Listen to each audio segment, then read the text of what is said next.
নাকি? শাকিল ভাই, আমরা তো কখনো আপনারা চাঁদা নিতে বলিনি। হ্যাঁ, কে বলছে আপনাকে চাঁদা নিতে? ওই বেটা, আমি কি চাঁদা চাইছি? আমি তো একটা অ্যামাউন্ট ধরছি, না হলে মসজিদ নির্মাণটা হবে কি করে? দেখেন শাকিল ভাই, আমরা হচ্ছি আপনার গ্রামেরই ছোট ভাই। কখনো আমরা এমন কিছু করি নাই যাতে আপনাদের বদনাম হয়, কেউ যাতে বলতে না পারে যে শাকিল তোর এলাকার ছোট ভাইরা বেয়াদব। তো ভাই, আমরাও আপনার কাছে আশা করি নাই আপনি আল্লাহর ঘরের জন্য মানুষের কাছ থেকে চাঁদা তোলেন। মসজিদ হচ্ছে ইবাদতের জায়গা। আমাদের এলাকায় একটা মসজিদ নাই, 1.5 থেকে 2 কিলোমিটার হাইটে গিয়ে তারপরে নামাজ পড়তে হয়। আমরা যুবক মানুষ, আমরা তো হাঁটতে পারি নাকি রে? তো আমাদের তো মুরব্বীরা হাঁটতেও পারে না, তাদের কি অবস্থা হবে? আর আমরা যে ঘরে থাকি, আপনি কি মনে করেন যে ঘরে বৈশা বৈশা শুয়ে শুয়ে নামাজ পড়লে নামাজ হইব? তাহলে আল্লাহ মসজিদ নির্মাণের জন্য কোনো কিছুই বলতেন না কোরআন হাদিসে। ভাই, একটা কথা বলি, আপনার বাপ কি করে না করে সেটা আমাদের জানার বিষয় না। আপনি বুঝের মানুষ, আপনার যথেষ্ট জ্ঞান আছে ভাই।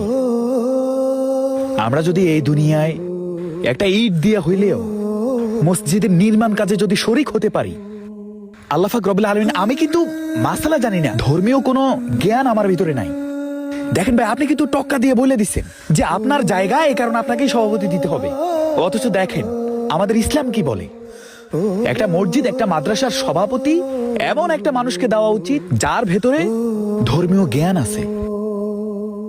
আজকে আমাদের মসজিদ মাদ্রাসার ইমাম সাহেব হুজুর কেন টেকে না জানেন? শুধুমাত্র কিছু সেক্রেটারি সভাপতিদের কারণে।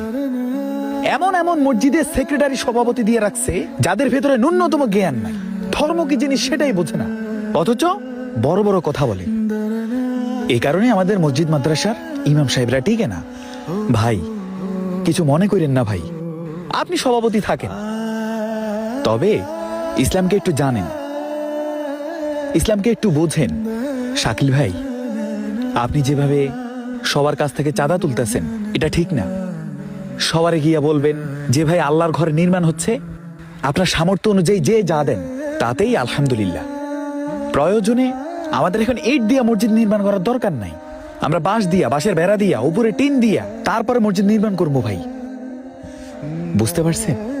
আর আমি আপনার ছোট ভাই, ভাই আমাদের কথায় কিরে, আমাদের কথায় যদি আপনি কষ্ট পেয়ে থাকেন আমাদেরকে মাফ করবেন ভাই।